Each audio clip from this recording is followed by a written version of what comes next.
আৰক্ষীৰ এনকাউণ্টাৰ শ্ৰীভূমিত আৰক্ষীৰ এনকাউণ্টাৰ নিখোজ বিকাশ ধৰৰ মৃতদেহ উদ্ধাৰ পিছতে ঘটনা উত্তপ্ত হৈ পৰে পৰিস্থিতি উত্তপ্ত হৈ পৰে তাৰ পিছত আৰক্ষীয়ে তদন্ত আৰম্ভ কৰে আৰক্ষীৰ তদন্ত অনুসন্ধানত এজন লোকক অভিযুক্ত হিচাপে ধৰি আৰক্ষী আটক কৰিছিল কিন্তু লোকজনে পলায়ন কৰিবলৈ চেষ্টা কৰিছিল লোকজনে পলায়ন কৰিবলৈ চেষ্টা কৰোতে তেওঁক এনকাউণ্টাৰ কৰা হৈছে শ্ৰীভূমিত আৰক্ষীৰ এনকাউণ্টাৰ এজনক আৰক্ষীয়ে কৰায়ত্ব কৰিছিল যিজনক আৰক্ষীয়ে কৰায়ত্ব কৰাৰ পিছতে পলায়ন কৰিবলৈ চেষ্টা কৰিছিল মন কৰিব গোটেই ঘটনাটো এটা পৰিকল্পিত হত্যাকাণ্ড বুলি ইতিমধ্যে তেওঁৰ পৰিয়াল আৰু বহুজনে সন্দেহ প্ৰকাশ কৰিছিল যে বিজেপি নেতা বিকাশ ধৰৰ মৃত্যু কেনেকৈ হ'ল তেওঁৰ মৃতদেহ উদ্ধাৰ হ'ল মৃতদেহ উদ্ধাৰ পিছত এয়া এটা সাধাৰণ মৃত্যু বুলি কোনেও ধৰি লোৱা নাছিলে কাৰণ তেওঁ দুদিন ধৰি নিখোজ হৈ আছিল পৰৱৰ্তী সময়ত তেওঁ সন্ধান ওলাইছিল কিন্তু তেওঁৰ মৃতদেহ ওলাইছিল বুধবাৰে দুপৰীয়াৰ পৰা তেওঁ এটা দুপৰীয়া ভাগত এটা অজ্ঞাত মোবাইল নম্বৰৰ পৰা তেওঁলৈ ফোন আহিছিল তেওঁ ওলাই গৈছিল আৰু জৰুৰী কামত তেওঁ ঘৰৰ পৰা ওলাই গৈছিল তাৰ পিছৰ পৰাই তেওঁ কোনো সূত্ৰ নাছিল তেওঁ নিৰুদ্দেশ হৈ পৰিছিল পৰৱৰ্তী সময়ত তেওঁৰ মৃতদেহ উদ্ধাৰ হৈছিল সকলোৱে সন্দেহ কৰিছিল আৰক্ষীয়ে সন্দেহ উপজিছিল যে এয়া সাধাৰণ মৃত্যু নাছিল এয়া এটা হত্যাকাণ্ড আছিল আৰু তাৰ পিছতে আৰক্ষীয়ে এজন লোকক গ্ৰেপ্তাৰো কৰিছিল কিন্তু আটক কৰিছিল আটক কৰাৰ খুদা পোছা কৰাৰ পূৰ্বে সেই লোকজনে পলায়ন কৰিবলৈ চেষ্টা কৰোঁতে এনকাউণ্টাৰ কৰা হৈছে গৰিছ ইয়াৰ পেছৰখিনি কওক এতিয়া ইয়াৰ পাছত কি হ'ল সকলোখিনি আপোনাৰ পৰা জানি হয় পাপৰি নিশ্চয়কৈ এই যে চাঞ্চল্যকৰ ঘটনা এই চাঞ্চল্যকৰ ঘটনালৈ কিন্তু এতিয়া তীব্ৰ উত্তেজনা বিৰাজ কৰি আছে শ্ৰীভূমি আৰক্ষীৰ যিসকল শীৰ্ষ বিষয়াসকল আছে এছএছপিৰ পৰা আৰম্ভ কৰি যে এছপি বা সকলো তাতে উপস্থিত আছে আৰু যেন পৰিস্থিতি কিন্তু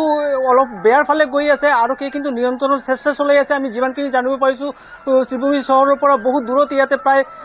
70 কিলোমিটাৰ দূৰত এইখিনি ঠাই আৰু ইয়াতে প্ৰত্যন্ত অঞ্চল কিন্তু ইয়াতে যে এনকাউণ্টাৰ কৰা হৈছে তেওঁৰ কিবা পৰিচয় বা তেওঁ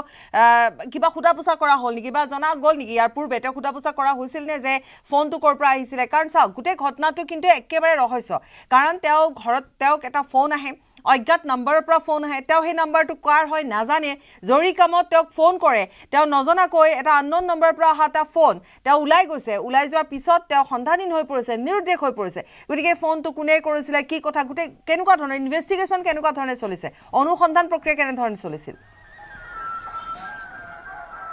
হয় নিশ্চয়কৈ আচলতে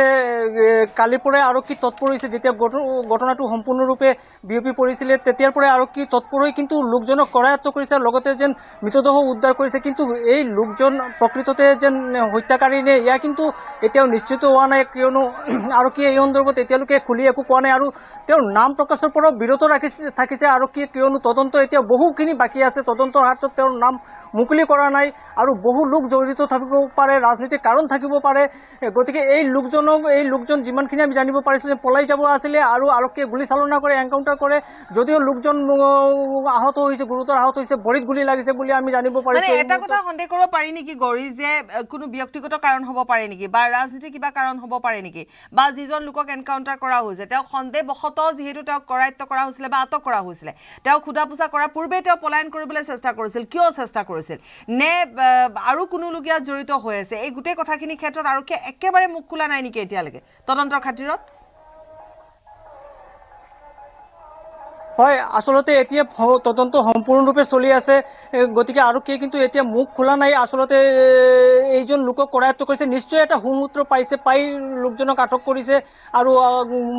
মৃতদেহ উদ্ধাৰ কৰিছে আৰু সেই সময়তে এটা সুযোগ বুজি যিহেতু ইয়াতে এটা অপ্ৰীতিকৰ পৰিস্থিতিৰ সৃষ্টি হৈছে অপ্ৰীতিকৰ পৰিস্থিতিৰ মাজত পলাই যোৱাৰ চেষ্টা কৰিছিলে কিন্তু এই যে আপুনি যিটো কৈছে যেন ৰাজনীতিক কাৰণ থাকিব পাৰে নেকি বা কোনো ব্যক্তিগত কোনো শত্ৰুতা থাকিব পাৰে নেকি এয়া কিন্তু হ'ব পাৰে কাৰণ এই লোকজন যদিও যেন সকলে কৈছে খুব ভাল আছিলে কিন্তু যেহেতু ৰাজনীতিৰ লগত যুক্ত আছে